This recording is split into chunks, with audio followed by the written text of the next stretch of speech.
Naquele tempo, Jesus entrou no templo e começou a expulsar os vendedores. E disse: está escrito, minha casa será casa de oração. No entanto, vós fizestes dela um antro de ladrões. Jesus ensinava todos os dias no templo. Os sumos sacerdotes, os mestres da lei e os notáveis do povo procuravam matá-lo. Procuravam um modo de matá-lo. Mas não sabiam o que fazer, porque o povo todo ficava fascinado quando ouvia Jesus falar. Palavra da salvação.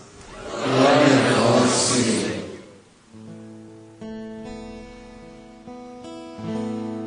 Ele vive, Ele reina, Ele é Deus e Senhor.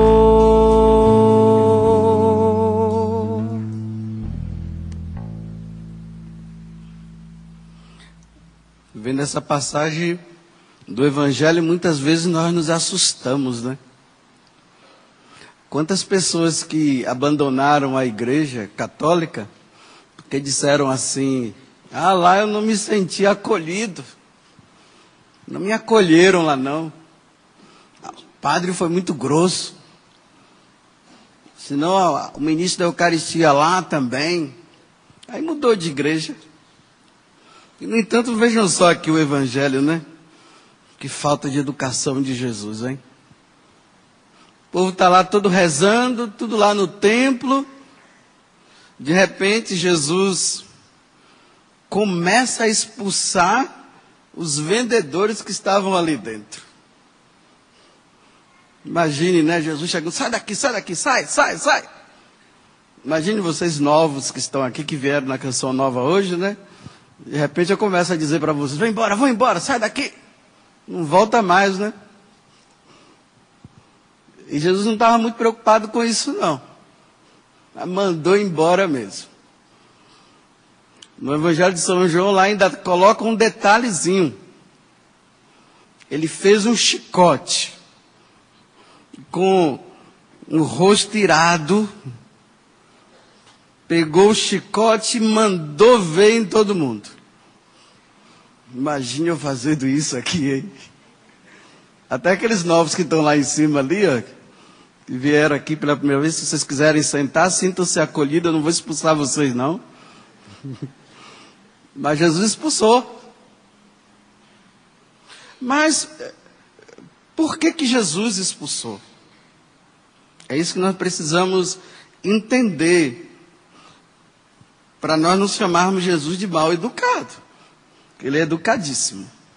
Ele é a educação por excelência. Ele é o acolhedor por excelência. Mas por que ele fez isso?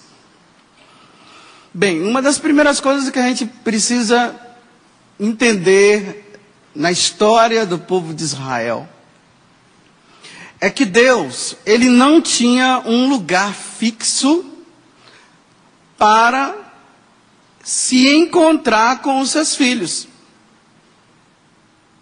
Aí vocês se lembram já nas missas, onde vocês participaram, nas igrejas, os sacerdotes, porque essa passagem caiu, que está no segundo livro de Samuel, no capítulo 7, o versículo 1. Lá diz o seguinte, que Davi, ele tinha terminado de construir o templo dele, vocês vão se recordar agora. Ele tinha construído o palácio dele, o templo não, o palácio dele, porque ele é o rei de Israel. E ele notou que a casa de Deus era um barracozinho que estava lá. Igual essas tendazinhas que tem aqui na Canção Nova, como o pessoal vem acampar. Aí Davi disse assim: não dá para eu morar numa casa, num palácio, e Deus num barraquinho desse, numa tendazinha. Aí ele pensou em construir. Mas Deus não permitiu que Davi construir isso, porque Davi tinha pisado na bola. E quem acabou construindo o templo, o chamado templo, foi Salomão, o seu filho. No segundo livro das Crônicas, quando vocês pegarem lá, quiserem ler, primeiro livro das Crônicas, principalmente ali no capítulo 7. Se não for no primeiro, no segundo, mas ali vocês vão ver quando Salomão, ele inaugura o templo de Jerusalém. E uma das coisas que Salomão dizia era o seguinte: olha, Senhor, quando o povo passar por dificuldade, quando tiverem com problema, eles virão aqui para falar contigo. Então veja, para estar contigo, não somente pedir, mas para louvar, para adorar, para agradecer. Aqui o templo é a casa de Deus. Você vê que muita gente diz assim: não, eu não preciso ir na igreja, eu já rezo na minha casa. Tudo bem, reze na tua casa deve ser lugar de oração, mas você precisa ir na casa de Deus. Você precisa fazer da sua casa a casa de Deus, mas você também precisa ir na casa de Deus. E a casa de Deus é a igreja mais próxima da tua casa. Tanto que a palavra igreja, ela vem do latim ecclesia, que quer dizer reunião. Então quando você fala de igreja, você está falando reunião. Reunião de quem? Daqueles que creem em nosso Senhor Jesus Cristo. Eles se reúnem na casa do Senhor, que hoje nós damos o nome de igreja, basílica e outros nomes que se dão por aí. Então a casa de Deus é o lugar da oração. Vejam só o que é que o Salmo 83 diz. O povo de Israel, porque o templo, ele existia, estava localizado na cidade de Jerusalém. Então nas cidades, nas outras cidades, não tinha templo. Era as sinagogas, onde o pessoal se reunia. Tipo as capelinhas que tem por aí. No interior não tem a capelinha? Então, a capelinha. Mas o centro, o lugar da adoração, do louvor, era em Jerusalém, no templo. Um exemplo: muitos de vocês estão saindo das suas igrejas lá na sua cidade e vão para onde? Para Aparecida, não é? Para agradecer. Então vamos imaginar, né? Aparecida, aquela grande igreja. Então era assim, o povo ia para o templo de Jerusalém para rezar. Então esse Salmo 83 fala da peregrinação. O povo saía das pequenas cidades e iam para Jerusalém na maior alegria. Eles diziam assim: olha, como são amáveis as vossas moradas, Senhor dos exércitos. Eles iam alegres para ir para a casa de Deus, para adorar a Deus, para bendizer o Senhor, para glorificar, para participar do santo sacrifício que acontecia. Eles não iam como muitos de nós não, né? Nossa, vamos para a missa de novo. Quando vai para o shopping center, é aquela alegria. Para a casa de Deus, tristeza. Você veja, né, em que situação os filhos de Deus chegaram, né? Eles vão para o shopping center. Não estou dizendo que é pecado ir, vão. De repente, qualquer dia vocês vão me encontrar lá também, não tem problema, né? Mas as pessoas acabam indo, dando um valor tão grande ao shopping center, porque tem divertimento para tudo quanto é lado. Até a menina aí está confirmando para mim, graças a Deus, não me deixa mentir, graças a Deus, viu? Mas quando se fala de ir para a casa de Deus, chega atrasado, na hora do ofertório, assim.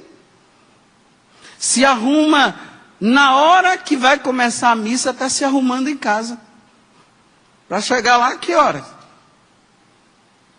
Mas para os shows da vida, para as outras coisas, para um jogo de futebol se chega antes.